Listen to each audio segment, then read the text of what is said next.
most highly acclaimed and influential comic book writers of all time. He truly is an advocate for growth, transformation, and for the power of ideas. Ladies and gentlemen, the true rock star of comics, Mr. Grant Morrison.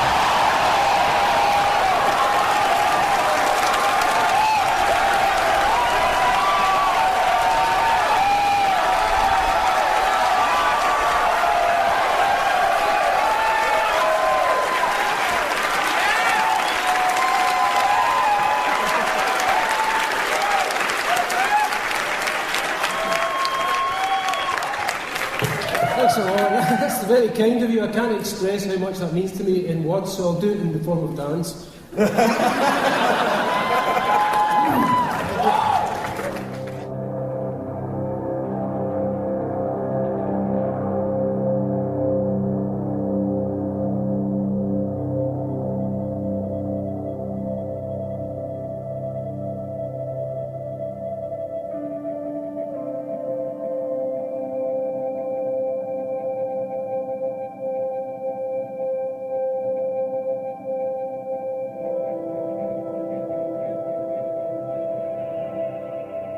To me, it just comes down to a very simple equation, is that life plus significance equals magic.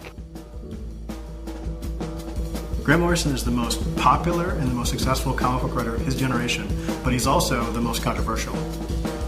You know, he'd get involved in these adventures that just seemed so absurd and fictional almost. Art and writing are magical things. I don't know how much of it, what you hear about him is myth and what's reality. Everybody wants to hear the crazy stories about him. And maybe the guy walks around his house and like takes out the garbage in a silver suit, but I sort of doubt it. I'm not going there. The magic stuff. When you hang out with Grant, you just get like the fucking download. I went up to him drunk and in tears and basically told him that he had changed my life. And he does have the image, the glamour. This projects a certain aura. Because he's iconic, just visually. He's always had very strong interests in a lot of weird shit. When he shook my hand and he has his intense laser eyes and his big voice, I was just like, wow. It almost feels like he's above all of us, looking down at everything and can see the whole. We, as three-dimensional entities, were interacting with a two-dimensional plane. Grant's the only guy who knows how to draw hypertime on the back of a napkin. What you have to remember about Grant is that his greatest creation in a lot of ways is himself. So it's never going to be me, you'll never get it, you'll never know, and whatever you think I am, that's what I'm not.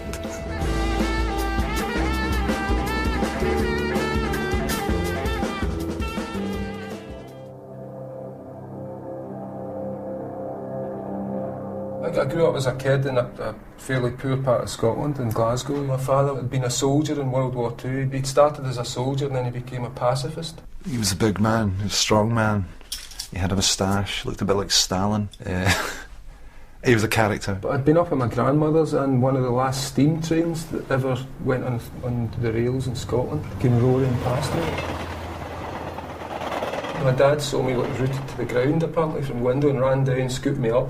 And he said the terror that was on my face and the noise that I was experiencing is why he got really into the whole nuclear war thing, the whole disarmament thing, because he'd seen how frightened I was and the sound, and to him it was the sound of bombs, he'd lived through in the war. He was a political man, he was very political, very driven, do you know what I mean, by the causes. My dad's stuff was all anti-nuclear nightmare brochures, pictures of cities burned out and screaming skeletons and nuclear fallout. Yeah, I was kind of used as a decoy when my dad would go in and he'd kick balls over fences and we'd climb in and he'd pretend that his son was looking for his ball while he would take photographs of these underground nuclear bases. So I saw some really strange stuff when I was a kid. It was like prisoner style things where you'd look down a long tunnel into a hillside and there's little men in carts driving past. Over here to our left, even though we can't really point the camera at it, is RNAS Coolport, which is the home of the Trident missile defence system. This is the place where my dad used to take me when he was doing all his protest stuff. When he actually got into the underground base, right over there, and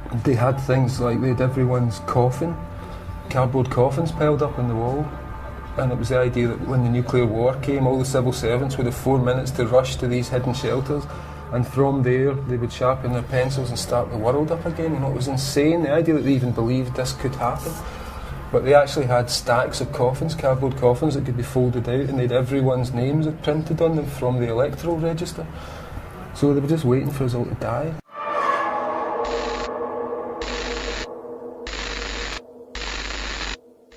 So you can see influences of that in things like the Invisibles, the breaking into bases, the underground tunnels, sort of representing the subconscious. And that was my early life. He grew up during the height of the Cold War, and his parents were activists, and so the specter of the bomb was something that loomed large over his life and his creative career. Well, my father was getting arrested often for having these demonstrations or for breaking into places. So we would have like the men in black turn up at the door, and they turned up one night and said to my dad that if they kept it up he would vanish and never be seen again. And as if to prove it, one of his friends was vanished and was never seen again. The guy got in a taxi one night and no one ever saw him ever again.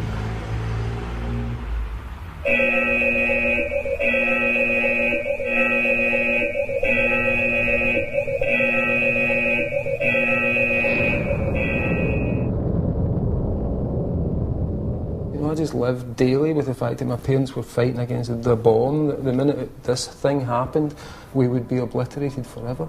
And for me, the big thing was discovering superhero comics, because suddenly in superhero comics, here were people who could stop the bomb. You know, Superman could take an atom bomb hit on the chest and just smile and shake it off. So all that's in Flex Mentality. You know, the character's talking about the moment where he realised that the bomb, before it was a bomb, the bomb was an idea. And suddenly that understanding of, okay, Superman's an even better idea, so why don't we make that one real instead of that one? He was here at the convention a couple years ago, and somebody said, so All-Star Superman 10, does that mean that Superman is God? So, yeah, Superman loves you. Doesn't that make you feel good? He's a more proactive God. The first superhero comic I remember reading, I was 3 years old, and it was Marvel Man and Baron Munchausen. And it seemed very obvious that that was the first one you would read. It's a superhero and a guy who tells lies, you know, so it's almost like the archetype of the writer is Baron Munchausen meeting a superhero. Grant's mother encouraged the whole comic thing, and I think she was always into the whole science fiction-y type thing and everything. You know, it was my mother took me out when I was 8 years old. Not only did she take me to see 2001: A Space Odyssey 3 times, she took me to astronomy classes. Then she took me out one night in the cold, pointed at the star Sirius and said, son, that's where we come from. With no explanation. And just left me to deal with that. Apparently his uncle was a big reader, loved counterculture type stuff, you know, was a 60s guy, was a Crowley aficionado. So when Grant was growing up, I guess his uncle's library was a place that he found, you know, quite fascinating. Apart from the spectre of the bomb, everything was fun. Kids used to go out a lot then, so we had our own kids' society that had nothing to do with the adult world. That we weren't told what to do. We made up our own games, we played our own stories. I was always encouraged to read and write and draw and express myself, so there was never any problem. I wasn't one of those guys whose parents threw out his comic books or banned him from reading comics. I was really encouraged to live in fantasy worlds. In the 1990s, Grant Morrison worked with Frank Quitely to create a series called Flex Mentallo. Flex Mentallo drew upon Morrison's own childhood experiences and combined it with the superhero archetypes. Flex Mentallo was just this brilliant, complicated idea that he had about story and fact and fiction and how the two are kind of the same thing. All of the stuff in Flex Mentallo is kind of real. When I had my appendix taken out, I was lying in the hospital watching this green light all night, just imagining that it was some kind of alien intelligence studying me as I lay on my bed of sick. The same thing when you see the kid sitting in his parents are playing guitars and singing. Well, they always reckoned Flex Mentallo was based on Grant's father, Walter.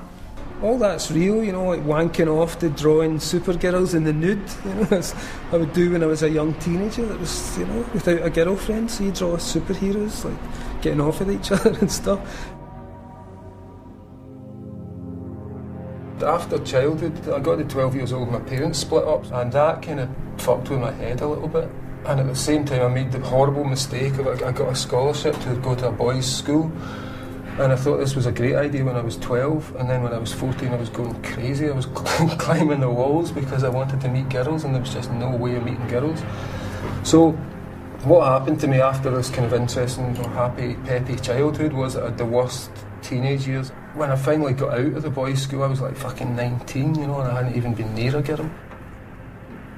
And I thought I was just never going to be alive and never do anything, and I'd be stuck in this room for the rest of my life. And at that time, I really got into comics. I became a proper geek because I had nothing else in my life. So just for years and years of teenage wasteland, I was sitting reading comics and drawing comics and making up stories as a way to escape. You'd be excused for thinking that the characters featured here had been dreamed up by a top comic strip writer and had been drawn by a professional cartoonist. But they are, in fact, the brainchild and the work of a local 16-year-old artist. They're part of the hobby that has grown into a whole way of life for Grant Morrison of Corker Hill. As he'd been keen on drawing since an early age, he began sketching some of his favorite characters and found he had a talent for it. Soon he progressed to creating his own characters and gave them names like Monad and Luck of the Long. Now, with the help of two young friends, he produces complete stories in comic form featuring his own heroes. Grant says of his own artwork, "I create superheroes because I think people want to read about superheroes just now." Grant has no set formula for his comic strip stories. "I think up a basic plot and make up the story as I go along," he explained. He says, "I'm hoping to take up art as a career. If that doesn't come off, I've nothing else in mind." A lad with a great future is Grant Morrison. I wanted to go to art school, and that was like my big thing. I thought, at least if I get to art school, I'll meet people, I'll hang out and I'll have fun, and they just didn't let me into art school. And I got the rejection letter through, and just, that was like the end of the world for me back then. I just thought I was never getting out of the house, I was just going to be stuck in there forever. He didn't drink and take drugs or anything like that. That came later. I was just drawing comics and making up stories, doing nothing else. I didn't go out at night, I didn't do anything. That gave me a kind of a sympathy for geeks, because I was like a super geek, and so I can understand how people feel when they're in that position, and how things like comics and fantasy can get you out of that and give you something to aspire to, something to live up to. I really felt that they'd saved my life in a lot of ways, which is why I love them so much, and why I keep going back to them and kind of trying to make sure those worlds are kept alive and kept vital. If I had superpowers, the last thing I would do is go out and get a suit. Whereas for Grant, that's the first thing. He would have a huge cape and the collar and everything. So I had a whole bunch of material, and I went to a comic convention in Glasgow, and there was sort of a bunch of hippies who were trying to put together this magazine, Near Myths. Grant Morrison's first published work was in 1978 in Near Myths, which was an anthology series. Morrison was only 17 at the time, and he was writing and drawing his own comics. In that anthology, he wrote and drew a character called Gideon Stargrave, who was a psychedelic dandy.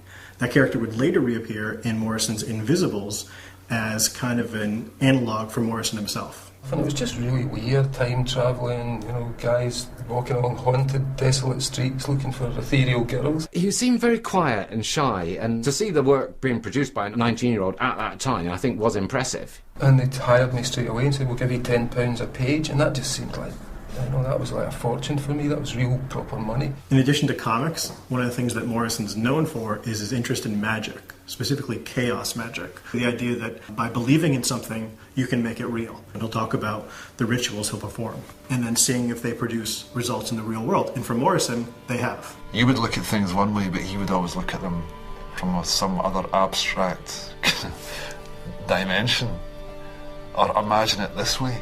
He always had that. First time I tried a magic ritual, I was 19, and I'd been given a book by my Uncle Billy, who was interested in Crowley, and he was the same guy that sort of gave me my first comic books, so he was a big formative influence. And I was kind of a disempowered kid, so I felt I wanted something that would give me some agency in the world, and magic seemed like a pretty cool thing to try out. First thing I did was a kind of invitation to magic. I just did this thing to, okay, let me in, I want to be part of this. I was really cynical, I don't believe any of this stuff. I've never seen ghosts, I've never seen anything. My mother was quite witchy, she read tea leaves, but nothing of that seemed to have come through to me. I was just totally down-to-earth kid. I tried this ritual, I did the whole thing, I got the candles out, I did the magic words, I did the circle, I did the banishings and all that stuff. And I stopped and I went to bed, and then this thing happened when I was lying down. And right in front of me there was a kind of gravitational point in the air in the room which was drawing all the perspectives towards it as if there was a hole there or a crack. And there was the sense of black oil filling up the folds between the brain. I just freaked out and called on the gods of my mum and dad, Jesus, they would get me out of this one. And the whole experience ended after a little bit. and then there was this vision of a lion's face which started to announce stuff. So it seemed pretty convincingly Crowleyan to me that I'd actually somehow activated whatever it was he was talking about. Grant's take on magic for the most part has been to say, it's really easy, you just do this and results will happen. I did it and it happened for me. And that's what I was interested in, the nuts and bolts of it, not whether it was an angel or a demon, because I don't believe in angels or demons, to tell the truth. I believe there are things that we can manifest as angels and demons or project onto, and really all magic is about is enchanting the apparent chaos or, you know, of ordinary matter around us with meaning. There's probably nobody on earth you want to learn more about magic or expanding your consciousness than Grant Morrison. That was my lifelong interest. I kept trying it out and doing things. It's just weird stuff you can't explain, but you look back at it and say, okay, something happens when you start on that path and you start thinking that way and you start doing these things. The world seems to adapt a little bit around about. The magic gave him the confidence to join with a few friends and start a band. That was it. I formed a band and just started to live and get out and dress up and be the person I always wanted to be.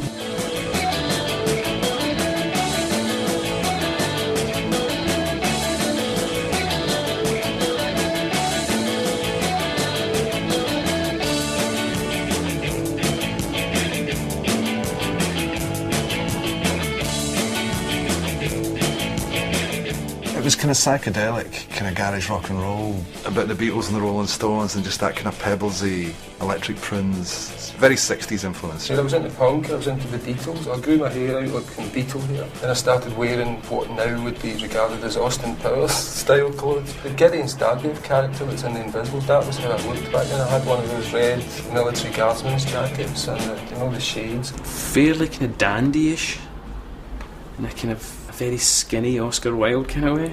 I used to go to a place called the Rock Garden, and it would just be, I'd carry my tarot cards around, and so if anybody wanted advice I'd pull out the tarot cards and do stuff. So I was kind of just like a mod shaman around town for a little while in Glasgow. Even in the Zenith synopses he was referring to his own research into magic. People would come in and say I've split up with my boyfriend, and I'd pull out the tarot cards, and I didn't even read tarot cards, I just used to wing it. And it tended to work. Unlike Gordon Gowdy, he lost a guitar. This guitar, which was the only guitar I had, I got stolen from the Glasgow School of Art, and Grant says, I'll do magic and I'll get your guitar back. It had this click in my head, which always had this super certainty when I knew magic was going to work. And it came on in my head, and I just said, oh no, you'll find it within a couple of days and it'll be very close to the house. I had no idea, I was absolutely sure. I kind of disbelieved the thing, and I was like, yeah, the guitar's still not here, and Bloody Bang goes, it's really close, it's really close. And a couple of days later he discovered the guitar hanging in the window of a pawn shop, like right round the corner from where he lived, so he was able to retrieve it. And for a little period then I was kind of doing stuff like that, just to test the magic, to see if it worked, and there was a certain run of it where it just felt so natural and so normal that these things would happen spontaneously. Other than Captain Clyde, which was a superhero comic strip that he wrote and drew for the Scottish newspapers, and Star Blazer magazine, which he contributed to, he didn't do a lot of comics work in the early 80s. I was making money off comics, but I just wasn't putting an awful lot of effort into them because I thought the band was going to happen. Despite the fact that we had a lot of really good singers, we had great songwriters, and we did really good songs. We weren't great musicians, but we had a lot of enthusiasm. The trouble is, everyone was coming from a similar place of damage. We weren't very good at being a band. We didn't know how to deal with groupies, and we just used to send them away scared. So it was really, we were a kind of crappy band, but we looked beautiful and we sounded really great. The thing is, I could never understand it because he was handsome, he was good looking, and girls liked him. But he just seemed slow at coming forward. He seemed sort of unconfident within himself or something. I also took a job in the civil service for a year where I sat behind a desk wearing all this ridiculous 60s finery in an office and tried to be a filing clerk. And I just decided after a year of that I would never, ever, ever work again. So I decided the only way to do that is to get back into comics and take it really seriously. The band was more fun, but ultimately I realised that the only hope I had of doing anything meaningful was to break away. I think he was only at that stage making his mind up whether he wanted to pursue a career as an artist or as a writer. Ultimately I wanted to just tell stories, and I didn't want to draw other people's stuff, and that was the kind of work that was being offered. The more I got closer to the actual comics mainstream. So I was kind of forced into a choice, and I decided to be a writer because it allowed me to tell more stories and get more work done and get more out of my head onto the page.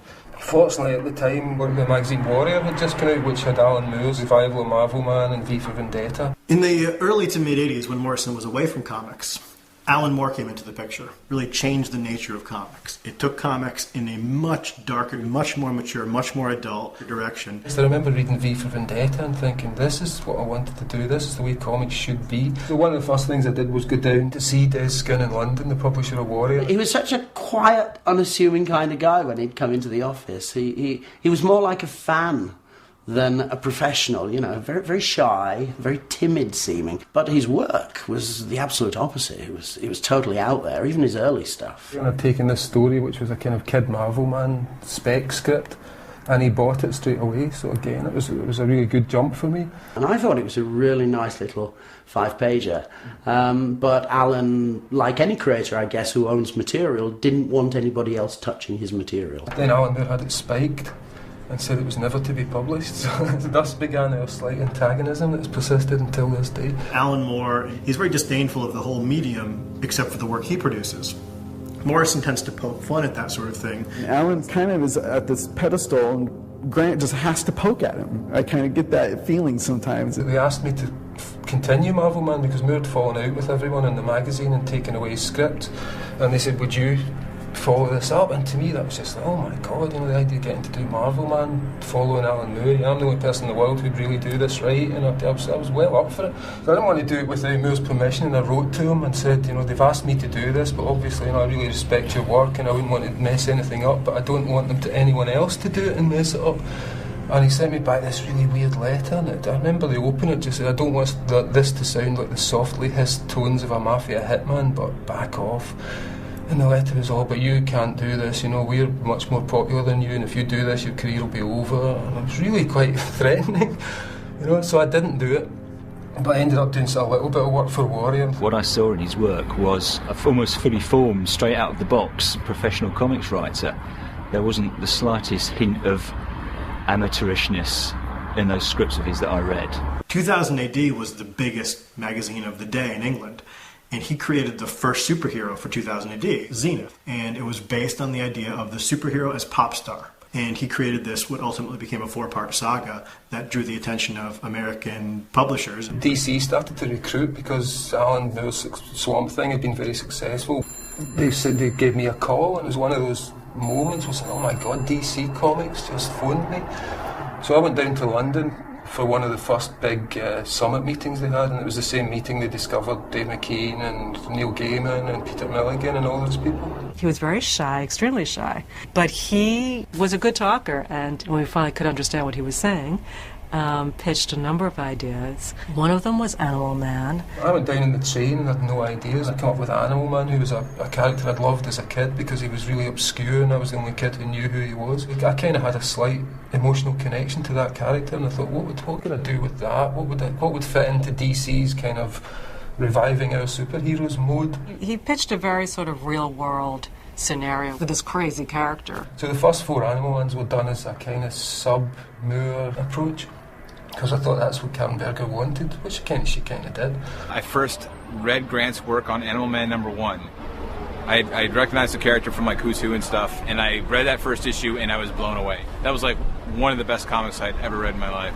What happened was the first 4 issues were accepted. They took them on, and then they said, we want you to develop this as a comic. So suddenly it became a lot more real, and I didn't want to just follow that same path. So instead of taking superheroes and making them more like the real world, which was the Alan Moore approach, he takes the comic book world and overlaps it with our world and tries to bring our reality towards the comic book reality. I didn't think it was right for superheroes to be burdened with real world problems.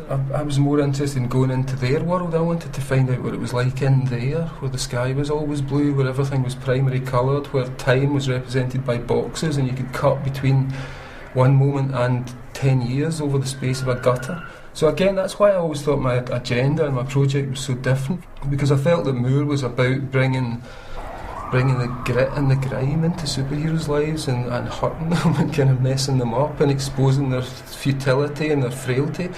And to me, it's like, I don't want to expose the futility and frailty of one of the last great ideas that we have Well, Grant has a different kind of knowledge in the DC universe. Grant actually, like, it feels like Grant, when he talks about it, has lived there, you know, has been there. That allowed me to stake out new ground that, you know, the other big names weren't really covering at the time.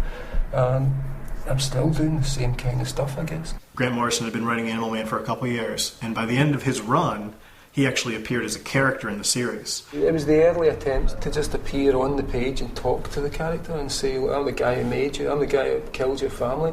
I'm sorry about it, but we need drama, you know, we've got people up here clamouring for their comics every month, and if I have to kill your family to sell a few more episodes, then sorry, I'm going to do that. And to also have Animal Man then saying, well, can you bring him back? And I was saying, well, that's not realistic, nobody's going to believe that, and then doing it, because the realisation was that in a comic, you can do it. His wife and family could be sat back on the seat as if nothing had ever happened. Only in fiction is that possible. You can break the rules of physics and time and space and life and death, and that's quite profound. I felt like when the Beatles first discovered hallucinogenic drugs, and then it blew my mind and changed my concept of what you could do in superhero comics. What's really interesting is the fact that these long-running universes have a weight and a reality of their own, which is, you know, bigger than mine. I wasn't alive when Superman was having his first adventures. I'll be dead and he'll still be having adventures. So there's a certain element of that continuum we've created, which is much more real than the one we live in.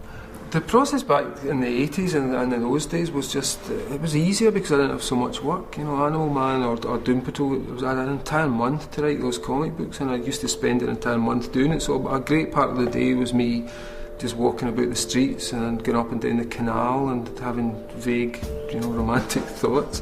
Looking at things around you and thinking about how they got there, how they're made, thinking about how everything is the way it is and how you fit into it. And it was a way of kind of enchanting the landscape. And as the walk goes on, you try to lose yourself in it, you try to almost forget where you are, until the stream of information becomes almost unconscious. And things start to talk and to have meanings and to have connections. The comics tend to start in things like this, which is a particularly cheap version of things like this. You know, usually they're a bit more sturdy, but this one says it all about the current chaos of life. And here there's little sketchy illustrations. The artist never sees these unless it's in a specific layout that's hard to describe in words.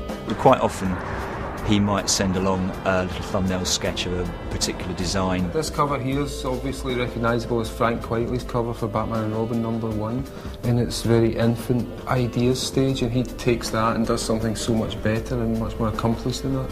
I really like the challenge of an open-ended cover, you know, where you can do what you want, or you have to base it on some sort of idea.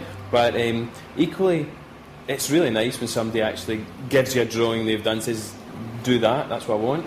But one of these books lasts about a month or sometimes a couple of months, so as you can imagine there's quite a lot of them. The interesting thing is that sometimes I find books like this and there's a better version of a story that's been published in it that I've completely forgotten about. Notebooks are always with me, I have to have one all the time, because every stray thought goes in these, you know, there's just little lines or stupid names for things.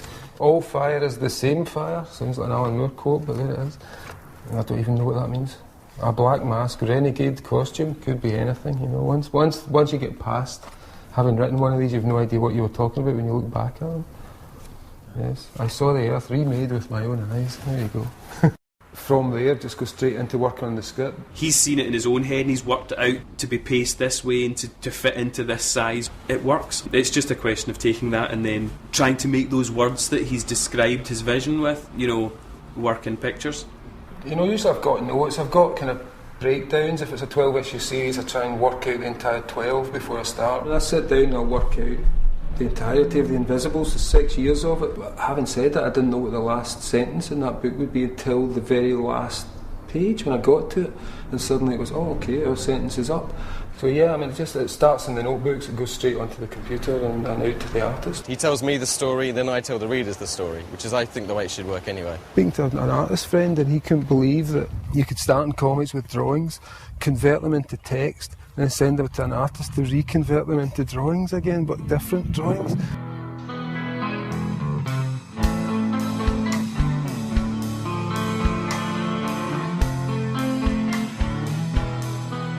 After Animal Man in the late 1980s, Morrison gained more prominence. When he would show up to conventions or in articles about him, he began to develop this reputation as an oddball, as someone who was different, as someone who was writing comics that maybe didn't quite make sense. You're the weird one, Pigeonhole. It's such an easy, cheap pin to put on somebody. Back in the day, I used to go to these comic conventions and I couldn't identify with the people in comics. I think Grant liked having somebody with him in a way to draw the attention off him back then. He turned up at one comic convention with Adamant. He wore like a cap, leather cap, sideburns, dark hair, little rose-tinted glasses. I've previously described him as looking like a negative zone Andy Warhol. I think Grant was unique in that he was very conscious of image as a comic book creator. We were so used to dealing with the sort of dyed-in-the-wool traditional comic book writers that the appearance of Grant looking dapper and sharp at a Marvel UK Christmas party, probably we didn't know what to say to him. Yeah, I felt like an outsider, and you can see it in Animal Man, you can see it particularly in Doom Patrol. They gave me the Doom Patrol title, and obviously Doom Patrol had started out at DC as the world's strangest superheroes, and it was more a case of just thinking, what is currently strange that I can expose these characters to?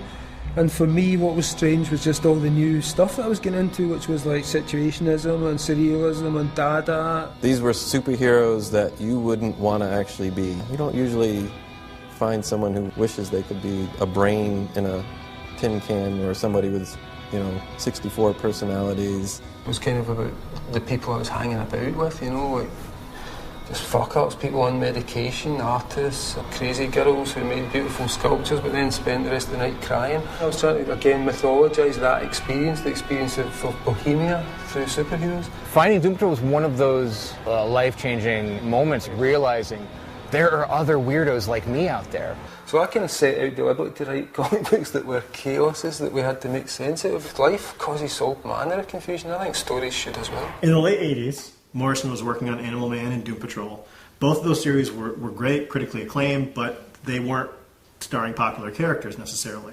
But then he comes out with Arkham Asylum, which features Batman. A friend of mine and I had been thinking about and talking about, just if imagine you got to do Batman, this is what we would do. It's not sitting there relying on being this pulpy action thing. That's what most people expect out of Batman, and here he's giving you this psychological drama. But it got published just at the time that Tim Burton's Batman movie was coming out, and so the sales in this thing were immense. I still remember calling Grant and Dave up and telling them what their royalty check was. And she just said, "You're rich." That was the first thing she said.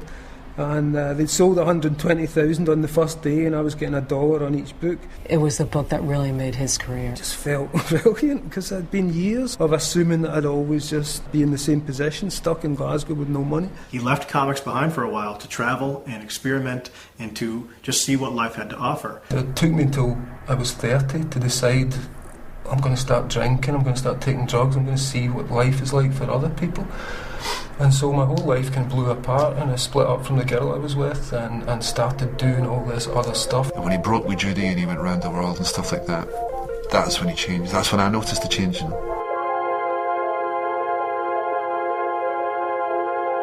So the night before I did the round the world thing, and I was in a little travel lodge motel thing outside Heathrow Airport, and I thought, well, this is it, I'm going to go round the world now, nobody I know can see me, so I'll shave my head at last. I did it, and I just thought, fuck, this looks great.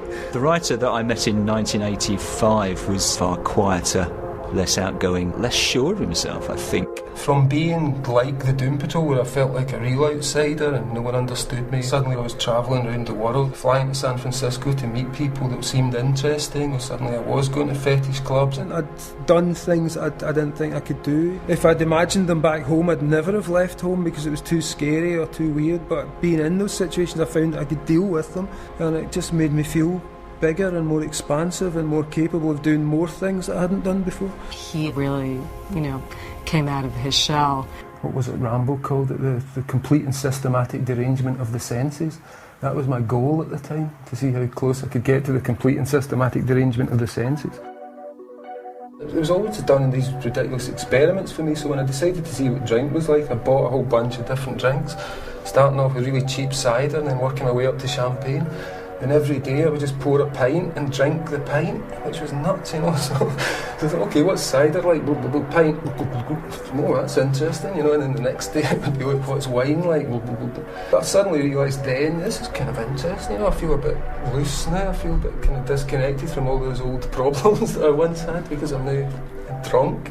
And then with a couple of friends, we got into the whole magic mushrooms thing for a few years, and there's a little bit of that in Doom Patrol, all the stuff about the insect mesh and the other planet stuff is all magic mushroom trips. He said, there's this most beautiful place we have to show you. Me and my friend Ulrich took her up the mountain where we used to harvest our mushrooms. Grant said out loud to everybody, can anyone else manipulate matter? I concentrated and I felt like, I'm finally Jean Grey from the Phoenix. And I went, yes, I can. And it was sunset, which was beautiful. And then I was realizing we have to climb down this mountain. But when we rushed down to the bottom, there was no one. It was just nature around us and a little bench. And Grant said, you know what's happened? We've been like Rip Van Winkle. We've been up that mountain for 100 years. When the bus comes, it's not going to have any wheels. It's going to fly with rockets coming out of it and spacesuits. We've been just trapped in a time bubble, and the world has passed us by, and everything we know is completely changed. I came past his room to see if he wanted a drink, and it took a while for the door to open, and when it did, it creaked open slowly, and I could see Grant, who appeared to be wearing nothing but a grey blanket, tugged over his head. I said, do you want to come out for a drink? He said, no, I'm writing. I'm having breakthroughs. And then the door closed again, and the thing is, I didn't see him touch it. It just closed all on its own. He's making that bit up. I should add to these stories rather than debunk them, but I'm trying to tell the truth. He had a kind of reputation for being mischievous, shall we say, in his work and socially. So I just started going out dancing and doing lots of stuff that I hadn't done before. And that became kind of the meat of the comics. Back early in the 90s I was doing the whole tranny thing and going out and dressing like that just to see what that would be like. If I'd gone over the edge as much as him, I'd be institutionalized. I'd be gone. When I talked about the first demon or angelic experience, it came across as a very slight visual distortions. On drugs, you had the demon in the room, with its multiple heads and 10 tails and flailing barbs. In 1993, I went on a tour for some of the early Vertigo stuff. I was there with Steve Yo and Jill Thompson, and we went along to the 50 years of LSD celebrations, which were going on in San Francisco that night. Someone said, you guys want to go to this rave tonight? Dance and dance and dance, you can feel the music. Just having a good time, really. And suddenly out of this night came, hey, let's do a comic together. Come on, let's save the world. So I tried to come up with something that encompassed all the stuff that interested me, the fashion, the music, the mythology, the counterculture stuff. But something like The Invisibles is the ritual, it is the spell. The Invisibles was a sci-fi kind of dimension-hopping, super spy conspiracy thriller that was heavily influenced by his own life. The comic to me is real, so my interaction with The Invisibles was very literal, and for me I had to become a character in order to write about those things. He puts himself into the comic book Invisibles as the character King Mob, this ultra-sexual, ultra-powerful avatar for Grant. The things in Invisibles are all based on real experiences. Made myself look like the lead character. I started to go to places he would go to and hang out with people that he would meet. The way that he connected what felt like was happening in the zeitgeist and what was happening day to day in the 90s to such a giant science fiction story made it feel like it was a story about your life. As Morrison was writing The Invisibles, he practiced a basic form of magic called the sigil, and he actually taught his readers in the letters page how to perform sigils. And it was a really good entry into magic because it's very simple. So I picked up on it because it seemed to be something that worked. To construct a simple sigil, write down your desire in the form of a sentence, then take out the repeated letters, take out the vowels, and you'll be left with a string of consonants. Then take those consonants and rearrange them and mash them together until you've got something which doesn't look like your original sentence, which is its own little glyph. The idea is that you activate the sigil, and that's where it gets to be fun. Look at that sigil, meditate on it, and masturbate. While you're staring at the sigil, and at the peak, pour all your concentration into it, and hopefully and generally you will find that the thing you wanted will slowly into your life. He says something and then somehow events align themselves to make it what he's after. I used to just do them to meet people and to kind of get off with girls. Cured a couple of friends of herpes by using the sigil. The notion was in the Invisibles to extend the sigil concept into areas of plot and narrative. When I started the sigil that became the Invisibles, I did it by doing a bungee jump from a bridge in New Zealand. It was the way of charging the sigil using absolute terror, because it was absolutely terrifying until the moment we actually jump and then it becomes ecstatic. If you make something that gets seen by a whole lot of people, you can impose your ideology on them. You can bring that idea into the world, and that is making magic. I hate stories that are just stories. I can't relate to stories that are just somebody's making something up. I like a story that's actually meaningful, that's coming out of life or coming out of an emotion or has some weight behind it. Boundary between the imaginary or the supposed and the real was going to become much more permeable. A lot of people like to characterise Grant as a space case and a nutter. What people don't realise in large part, because they're not listening, is that he's extremely practical and pragmatic when he talks about his alien abduction, when he talks about magic. It's all about the practical method to make something happen. In his completely insane and unreasonable way, he is actually completely reasonable and pragmatic about these things. As he was starting to write The Invisibles, Morrison traveled to Kathmandu, and he had a completely transformative experience, something that he later termed an alien abduction. There was the stairs there, which was 365 steps, and if you could climb them on one breath, then you were guaranteed enlightenment. We got some tickets for Kathmandu and left, and we did the thing, so we ran up the stairs, no problem. So we figured that's it, enlightened in this life.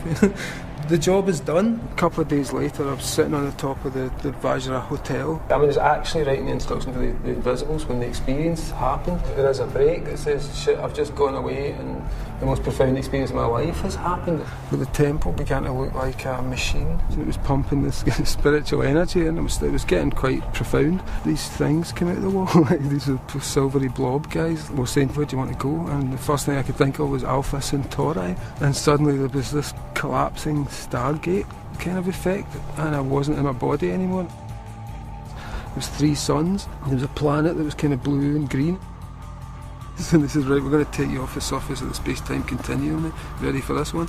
And I got peeled off 4 dimensions of space and time. They said, we'll show you what's going on. What we do is we create universes, because only in time can you grow things. Things here are eternal, so we can't make new ones unless we build time.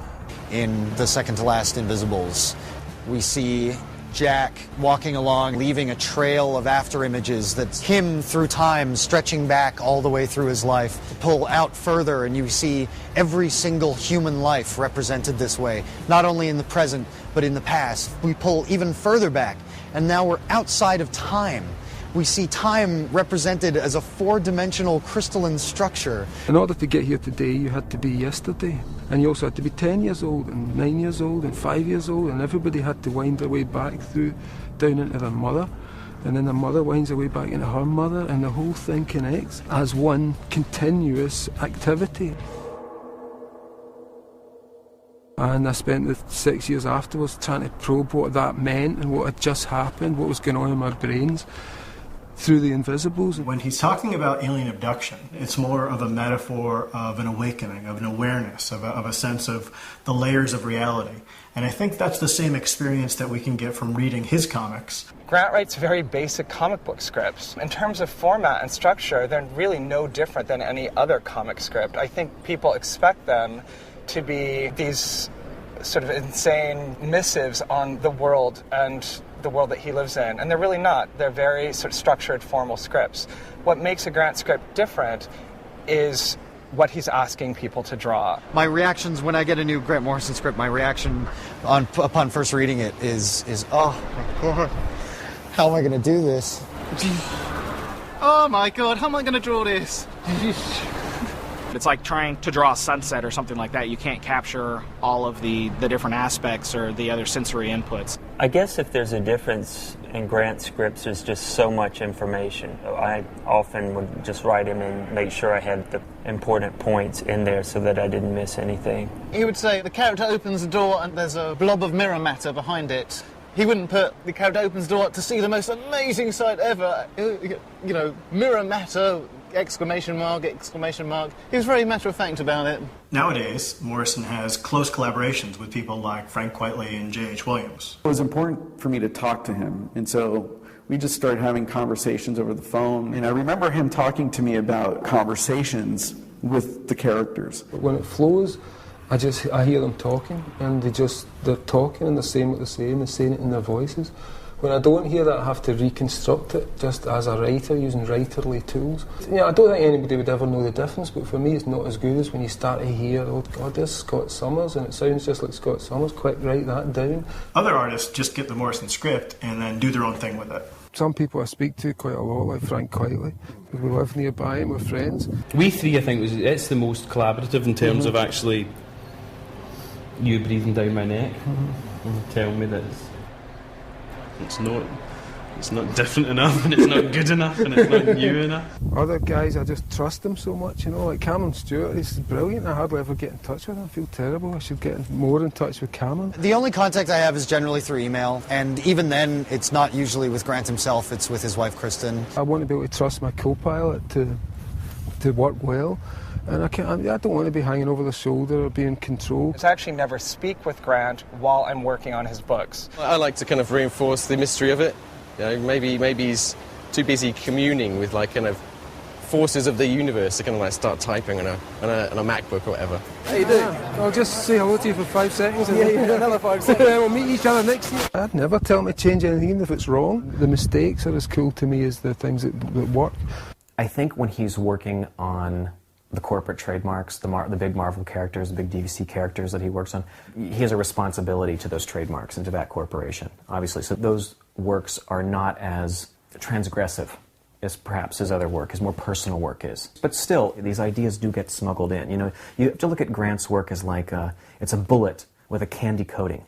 You know what I mean? It's the kind of thing that a kid can read it, their parents will never be the wiser that their kid's getting their mind good and fucked. I mean, I really thought I wouldn't do superheroes again. I just wanted to do The Invisibles and things like it. But I got a real yearning for it.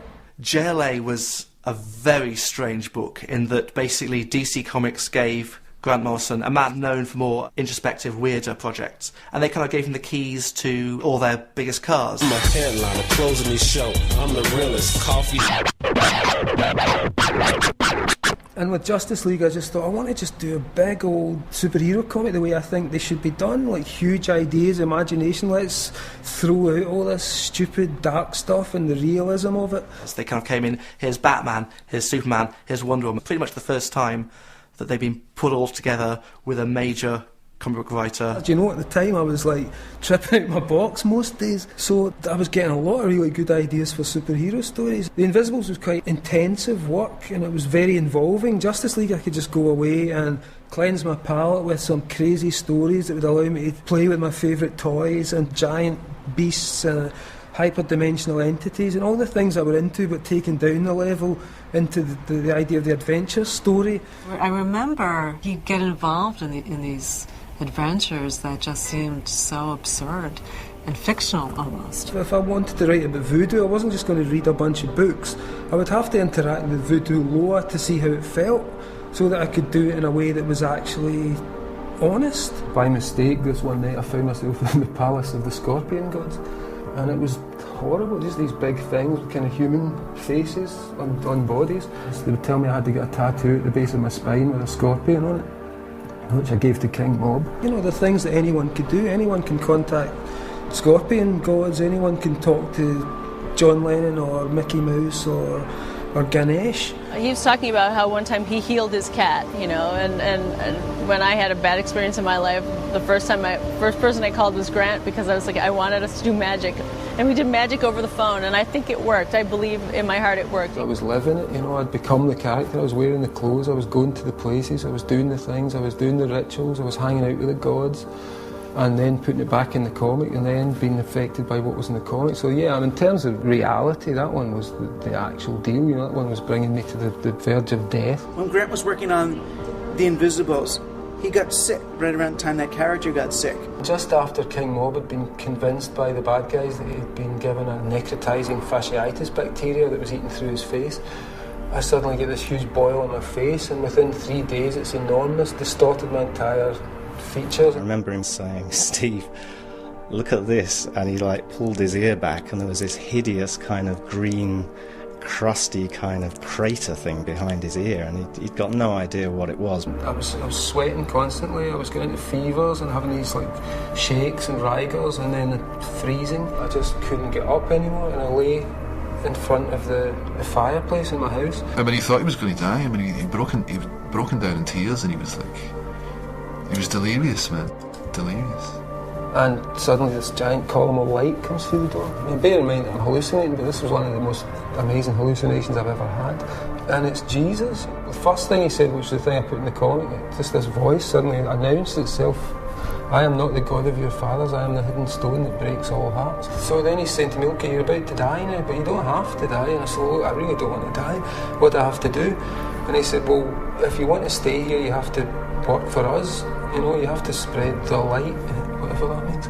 There's sequences in those issues of The Invisibles that came out of the hallucinatory experiences he had on his sickbed. And it really felt like I'd been through something that very closely attached to the comic. That was my shamanic experience, that was my trial, my encounter with death, like I'd forced all my characters to go through. It's not like, you do a comic where George Bush dies and he's going to keel over in his bed or something. But you write a comic book where you get sick, and who knows? When he told me this story, it was very profound, and I could see in his eyes and I could see in his reactions, like it had been a very real experience for him to have survived. It was really obvious to me then that what I was doing was having a much wider effect and deeper implications in my own life. There was a disinformation retreat weekend at the Omega Institute in upstate New York, and somebody brought a guitar.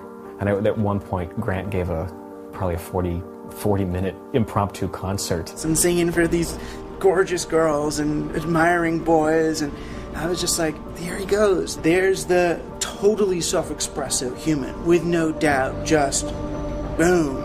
And I wanted that to be the experience of the people who read the comic as well. Hopefully sometime in 2010 they'd be sitting there wearing their own clothes that they'd been inspired by, and suddenly they'd be the ones who were being contacted and who were having the experiences, and who would then become the next generation of spear carriers who would come back and inspire me. Grant would be off having adventures in India or Jakarta. While he had written some of the stories, he would say, "I've seen this most brilliant thing and I'll be sending you photo reference for it." And photo reference never came. There were times he was out of contact for weeks. We would get the script and then he would be off to Australia or Asia someplace. I suddenly knew loads of people around the world because of The Invisibles. And I had some friends in Sydney and they said, "Look, you're going to have to see this film, this will really blow your mind, you're going to get quite a shock." In 1999, The Matrix comes out, and it's obviously hugely influential. But if you look at The Matrix, a lot of the details, the style of The Matrix, and a lot of the cosmology of The Matrix basically comes from The Invisibles. Holy shit, this is the same story. They're wearing the same clothes that I'm currently sitting watching this wearing. But the first thing I remember about it is just how much I loved it and thought, what a great movie. And then kind of 2 days later I was thinking, fuck bastards, they've got really rich by doing my stuff. I think The Matrix owes Grant Morrison everything. Did I just say that? Wow, I just said that. And then a little bit after that I thought, no, this is what you wanted. This was the whole idea of doing The Invisibles as a hyper sigil, so this would catch on and weird Gnostic ideas would get out into the general populace and make them think differently. After that I realised, it opened up people to these ideas and they didn't care. I didn't change anything. It didn't create a world of Gnostic superheroes yet. In February of 2000, I organised an event in New York called the Disinfocon. Douglas Rushkoff gave the keynote speech. I spoke, Paul Lawfully, Robert Anton Wilson, and Grant, who I knew would pull out the stops. People were getting quite bored at that point in the day and they were starting to fall asleep, so I came on and screamed at them all to wake them up. And it was also because I was nervous, it was a big thing to go on and talk for 45 minutes with no notes, nothing. Okay, I'm pissed, and in half an hour I'm going to come up on drugs, so watch for it. But it was great because his tongue was loose, And he improvised an amazing 40-minute speech, which is kind of a classic at this point. He talked about his Kathmandu experience. He talked about the idea of the hypersigil. He basically put into words a lot of the things that he'd been putting into the Invisibles comic. There is that whole thing where there's a public version of you, and then there's the real person who's obviously a lot more complex and difficult and spiky. So I can see that, and that's a presentation. That's like being in a band. That's performing. After Grant's speech, a lot of female friends of mine, women who should have known better, I might add, were saying like, "Tell me about that Grant Morrison," or "What about that Grant, huh?" or "Can you introduce me to Grant?" But I can't watch it now because it's a performance, and I'm just thinking, Jesus, man, you know, it's like, how did you get away with that? I thought what he did was effective for the crowd in the situation, but I also felt like I didn't get a real dose of what he could share.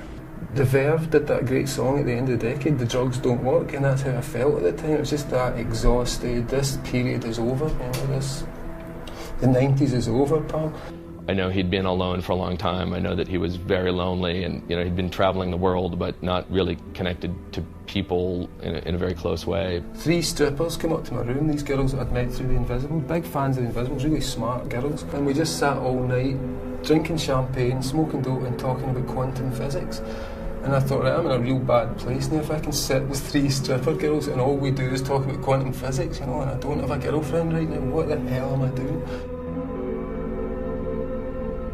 Around 2000, Morrison's attitude changed. It seemed to darken, and you could see it in the comics. Because the Invisibles was so kind of druggy utopian, and I got to the end of it and I thought, you're not dealing with the reality of some people's lives. In fact, you're not even dealing with the reality of your own life, because I was finishing off the Invisibles, and at the same time one of my cats is dying with cancer and dragging herself about and shitting on the floor, and I hadn't gone out with anybody for a year, so I was in this weird kind of celibate space, listening to the music from 2001: A Space Odyssey over and over, the whole sequence where Hal is dying. That was my favourite shit. It was just a nightmare. There's a little bit less hope eternal to what he's writing, and a little bit more, here's where things have been left. The whole 21st century I found really difficult after 9/11, and stuff like just seeing people on the internet. I thought outside there was these beautiful outsiders just waiting to change the world. Morrison wrote Final Crisis, which was intended to be DC's big event book. It's about these superheroes who are trying to fight against this overwhelming evil. And even though it sold well, readers would go online and complain about how the series didn't make any sense. And there was like a school of like real animus, like real hostility, like how dare you make me think? You know, I wanted them to be saved, I wanted everybody to be star children, and suddenly I saw the ugly, yawping faces, and it was such a downer, such a terrible downer. I'm a super fan of Final Crisis. People complain that it's super fragmented and you can't tell what's going on, but I think the feeling of like if the entire dimension had been invaded, nobody would know what was going on. Shit would be moving really fast. He doesn't give you the information, but he gives you the feeling. You know, in Final Crisis, the internet, it seemed practically went to war over it. You know, there were people on one side saying, this is genius, this is groundbreaking, progressive, and other people saying, this is gibberish, I have no idea what's going on, this is unfair, you shouldn't be allowed to do this. There are people who say, you know, he's obscurantist, like, oh, he's just totally drugged out and he just puts whatever, you know, bizarre hallucination he comes up with onto the page and it makes no sense. How can you think this stuff makes sense? Clearly this stuff does not make sense. And once people have basically selected what box you live in, there's no way out of it, and no matter how straight or how dull I could make stuff, it would probably still be declared incomprehensible and the work of some raving idiot savant loon. The way that people talk about Grant and what he's up to and everything, I mean, the fact is that the guy's got where he is by just being a really hard grafter and just staying in and writing and just never giving up. I mean, something that really annoys me now is when people say, oh, he smokes crack or he's on crack. You know, I've never taken anything like that. Those are dangerous, addictive drugs. In the early 2000s, Morrison was writing X-Men for Marvel. And in that series, which started out with more of a hopeful, optimistic feel, you could see Morrison's own personal demons kind of filtering through. And by the end of his run on the series, it ended up in a much darker place. People were revealing themselves to be bastards, and my best friend was splitting off from me and insulting me in the Scottish press and saying horrible things about me. And it was again another horrible, just another knives in the heart of this last 10 years. So my abyss was the same for me, honestly, as the abyss I saw a lot of people going through, or culture going through. It was after the Twin Towers fell and we're at war and all that, and I'm saying, so, what's our responsibility now to youth? How do we talk about this, and how do we take a stand and all? And he's like, fuck all that. That's adults and their problems, They're never going to listen to us anyway. I don't even pay attention. I don't even care. I think as a writer, in a culture, all you can be is a barometer of that culture and try and create work which is somehow reflective of all the influences around you. So it's not that I'm sitting down thinking I have to talk about soldiers dying in the Middle East. It just seems to be that you can't avoid these things, and they make patterns. So it was to find a way, how do you get art out of that? And the filth was kind of the start of that. And yeah, filth is a dark fucking ride, man. All the glamour and sex and glitz and pop of Invisibles is replaced by horrible things. I've agreed to draw the filth. The first page I get features the description of a beaten naked woman down on all fours with a funnel up her ass filled with petrol, with someone dropping a match into it. And I thought, oh my god, what have I agreed to? I was able to look at these kind of quite dark, negative feelings and process them through the work. Dark Side, Dr. Hurt, those were the characters that come out of thinking there are actually people out there who would really want to see you fucked up. They would cheer. And I didn't really think they existed before. I thought ultimately you could make friends with everyone and get them to laugh, and somehow it doesn't work like that. When we were doing Final Crisis and Superman Beyond and Batman, it was about that idea, almost the post-traumatic superhero. The man who's seen it all, done it all, who's come back and still somewhere in his soul he's dragging out this little last iota of hope. And I had to be shown that, okay, this is how it feels to be on the course of absolute self. Did you want to go there? Do you want to go with that? Do you want to follow this down? And ultimately at the end to turn around and say, no, of course you don't. What you want is President Superman and multiple worlds and hope. I think it eventually came to an end when my dad died, and suddenly that was like as bad as it got, and the cat died, the ginger cat that was my kind of familiar cat. Everything died at the same time, so it was really this peak of blackness and bleakness. But on the other side of it, the sun rose. How did I meet Kristen? It was Mark Miller's fault. Mark's wife was sort of friendly with Kristen, so she'd come back and she said to Mark, there's a girl in my office who's really into this stuff that Grant's into. She reads Philip K. Dick and she wears sort of fetish clothes and goes out to these clubs, and the two of them should meet. But we did meet, and Kristen's boyfriend at the time was this like 6'5" Matrix dude. I befriended the two of them. But obviously I kind of fancied her, but she had a boyfriend, and her boyfriend could kill you just by looking at you. I'd invited them to a birthday party I was having, so she turned up, we were getting on, it was pretty cool. So I kind of went home and did this huge ritual to Aphrodite to bring me the person I need. And I'm really nuts, I said, please, I'll just bring me who I need, someone I need. And 3 days later the phone goes and it's Kristen. She invited me out and I went out and she told me that she split up from her boyfriend, and we just got together that day, and that's been it ever since. It was really fairy tale-ish. I remember when he started dating her, and he was an utter gentleman. He would hold her hand while they walked down the streets. He would open doors for her. And it was a very different image of Grant Morrison than I'd ever experienced. It was not this fantastic forward-thinking auteur. It was kind of like a boy from Scotland with his girlfriend, and I just found that so adorable. She doesn't like the idea that maybe she was conjured into being, but it's just, it's the synchronicity highway. That's how things work. You do things you don't know how they're going to work out, but obviously the strands of our getting on with each other and being friendly had eventually led to this. Well, in a way, he got married to his manager, or he let his wife be his manager, depending on how you look at it. And it's a really interesting interdependency. He's created a kind of a support matrix around himself to sort of support this after the age when it takes care of itself. With a lot of creative people, they tend to drift. Kristen is a rock. She's the business side, he's the creative side. It's a great It's a great melding, and she understands comics and loves comics. I think there's something like really healthy about it. I think she probably works very hard because he's such an eccentric, but I think it works for them. The reason I was able to write The Filth is because once I met Kristen, I was able to go to the places that were really scary because I felt very secure. I felt pretty upbeat. It's quite, oh, that's okay, you know, okay, I can deal with that. Because they're real. They're as real as the dreamy utopian other worlds. The Filth was just about a guy who's a fuck-up and is falling apart and his life's collapsing around about him, but the way that looks in his own head is this magnificent structure. If you live in a bad situation, then ennoble it with your imagination. Find even in the cat's shit beauty and magic, because imagination can turn a hovel into a palace. I guess over the years he's probably become more calm and mellow than he was when he was younger. I think he just has a more mature way of getting his point across now, both socially and with his work. The idea was transcendental materialism would be to say, okay, you guys, if you don't believe in magic, let's just talk about what science says is factual. And in all of those factual things, you will find gaps that are so immense and psychedelic and bizarre and weird that is much more interesting. And we don't need the supernatural. We can actually do magic purely using the nuts and bolts and the concrete elements of the world that we live in. It's the stuff your friends can't say, oh, you're only tripping. No, you're not only tripping. We came out of a star, we came out of a big bang that's still happening. Everything became magic and everything flowed in a very different way, and it was a lot more grounded.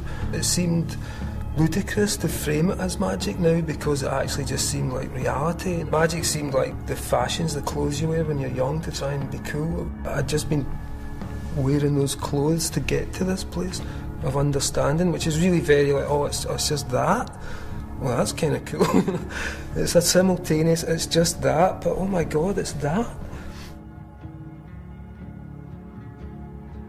Kristen and Grant got married in the mid-2000s. Ultimately, they bought a house together in Scotland, and it was this isolated house where he could just totally work on his creative endeavours. 1863, that's when the house was made, which is quite cool. A lot of stuff that was involved in the kind of magic I was doing at the time suddenly became concretised in the house. And when we come up, it was just so, you know, I knew we were going to stay here. It's really, really awesome old mansion. The view is pretty spectacular, and they're restoring it like room by room. This isn't narcissism. It's like somebody burning something. It's probably someone burning their husband. So this is what happens if you cross me. This was a stately mansion until I decided to deal with it. And as you can see, there's nothing left that a human could inhabit anymore. And so don't mess with me. I remember going upstairs, being in the room upstairs where I now work, and just thinking that I was going to be here and I'd be here again and I'd been here. Or a sense of absolute familiarity. It's quite a small room, but for me it's just the room I always dreamed of all my life, is to have a little tower overlooking the ocean. Generally I'm in here and the cats are in here, everyone's in here because, as I say, it's the only warm room in the house. This is where the writing happens. In the 90s, he would talk about what music he was listening to, what country he had just been in. He was meeting people, he was taking in a lot of what was happening in pop culture, and he was spinning it back. What he does now is coming completely from his imagination. I don't think it's because he's antisocial. I think it's just he's in Scotland and he works 18 hours a day writing, and he has evolved to a point where he doesn't need input. The stuff that I'm doing is very hot-housed at the moment. It probably reads that way as well. It's coming out of somebody's head rather than someone's experience. And hopefully that stage will end soon, because I'd like to travel again. I'd like to swim through the undersea ruins of Pompeii or something like that. If you could see inside my head, it'd be pretty exciting right now. There's all kinds of stuff going on. It's like the back projection and natural born killers all the time, but sadly you can't see it. The most surprising thing about working with Grant is that he's so free with his ideas and he's such an easy collaborator. I love the fact that we can talk about physics at a high level, and then 30 minutes later we can be talking about what Crypto's collar is made out of. The best part is just when you've got your notebook and something new has just come into your head, and it's like the head is on fire. It's like some neuronal activity that's orgasmic, you know. It's the best feeling you can get. and everything's coming, there's all these connections and it's new things and everything feels fresh and you get a name for something and then you get chapter titles and it all starts to fold together. He has more ideas in a 2-hour meeting than I have in a 2-year period. Ideas come every day. I've got notebooks of stuff that would keep me going for the next 40 years, unfortunately, but then I'll have another one tomorrow and another one tomorrow and another one tomorrow. It never ends. And if you think the comics are dense, you should read the scripts. And I think there's incredibly talented artists that work with Grant that are able to translate those scripts and really present all those ideas fully on the page. All of that was just that feeling, that orgasmic feeling of connection to something. My wife and I are emergency doctors, and she'll tell you this is how I unwind after working. So. Well, brilliant! I'm glad to help. No, it's great, man. I'm sure you need it after all that. In the early 90s, we all knew the internet, something was happening, and there was that sense of incipient revolution or renaissance in his work. And now there's much more acceptance that we've been through something, rather than that we're about to go through something. We're now being promised every day the ecology will have collapsed in 50 years, there'll be no tigers left, there'll be, most of the species on the planet will be gone. When you've been told there's nothing left and your species is a bunch of useless bastards who don't deserve anything but extinction, suddenly the superheroes are there to say, no, listen, remember you made us. We're your last crude attempts to imagine where it might go right. And I felt as though there was something in Grant where he wasn't accepting the darkness of the universe, but I think when you talk to him a little bit more, he's racked with the horror of the cosmos. Grant's solution to that was the universe is a cold, empty, miserable place, but in defiance of all of that, the most rebellious thing that you can do is to be happy. So I'd like to think now we're actually rehearsing something good. We're actually trying to think, what's the best in us? What does it look like? How does it behave? What is the superhero? Because we invented it. It's something we wanted, so what's its use? His work on Superman redefine the character to some extent. In All-Star Superman, he presents in 12 issues sort of the definitive Superman story. Grant and I were talking seriously about taking over the Superman books, and we had been approached by DC for ideas.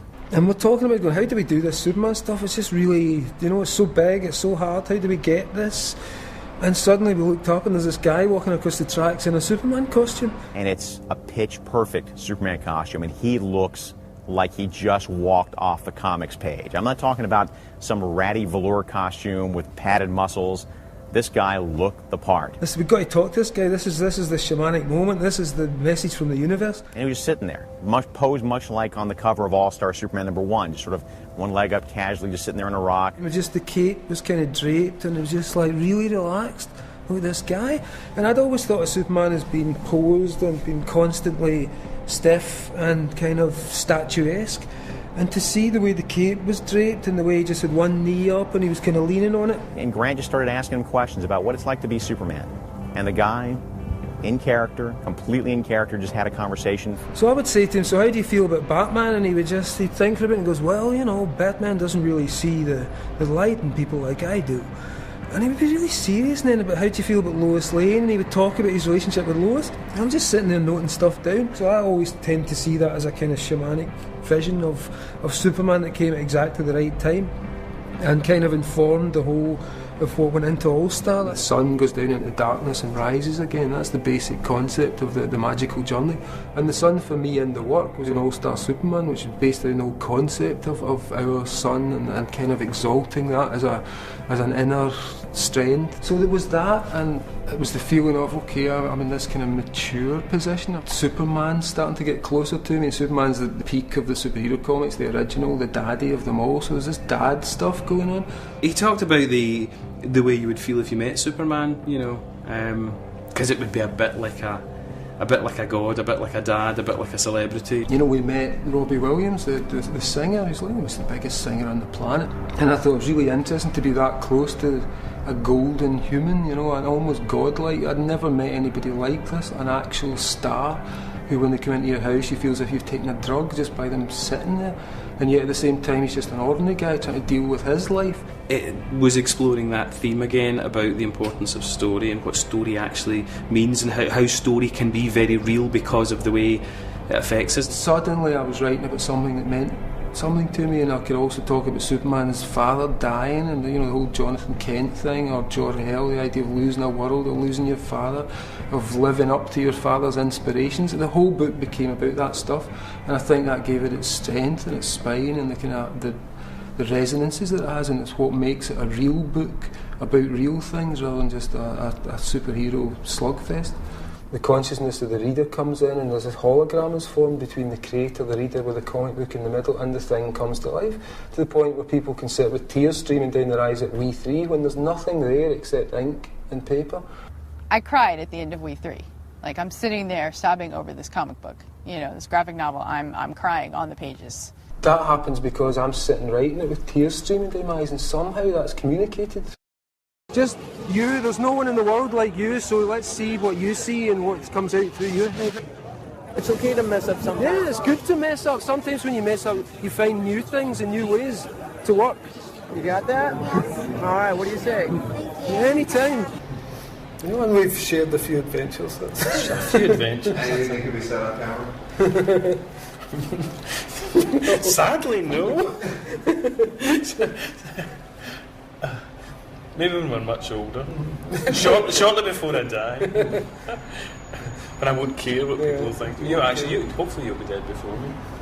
I don't mean hopefully for everybody else, just for myself. I'll try my best.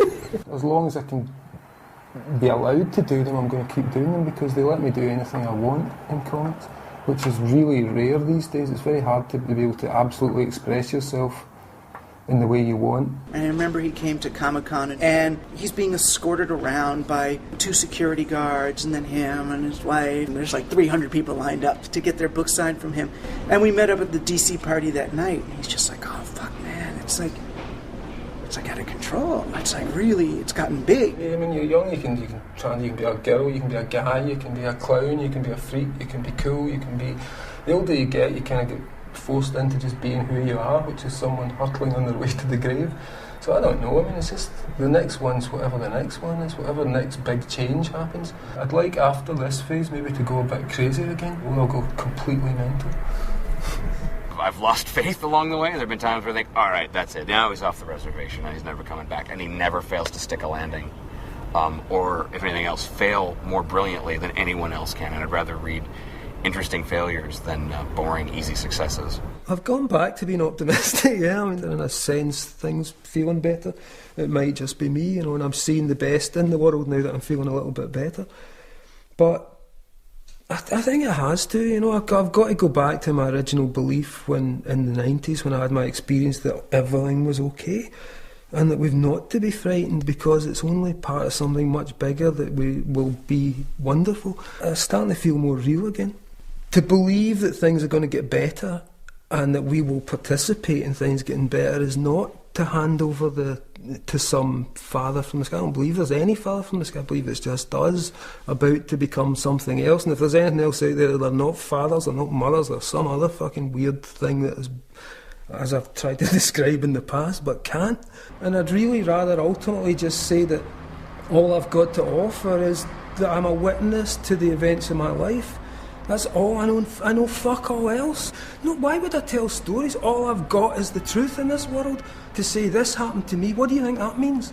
Because it happened, I saw the demon, I did that and this happened. I'm not lying, this isn't getting me money, I've got money, I'm doing well. In fact, if I shut up, I would be less, I'd have less crap thrown at me. But part of the experience I had was the compulsion to tell everybody. Because you've got to come back and say, look, what if this is? What if I'm right and the world isn't dying and it's actually just about to be born? So all I can offer is to say, I'm witnessing this shit. I did this, you could do this. Tell me what happened to you. Because if it's the same thing that happened to me, then we're on to something.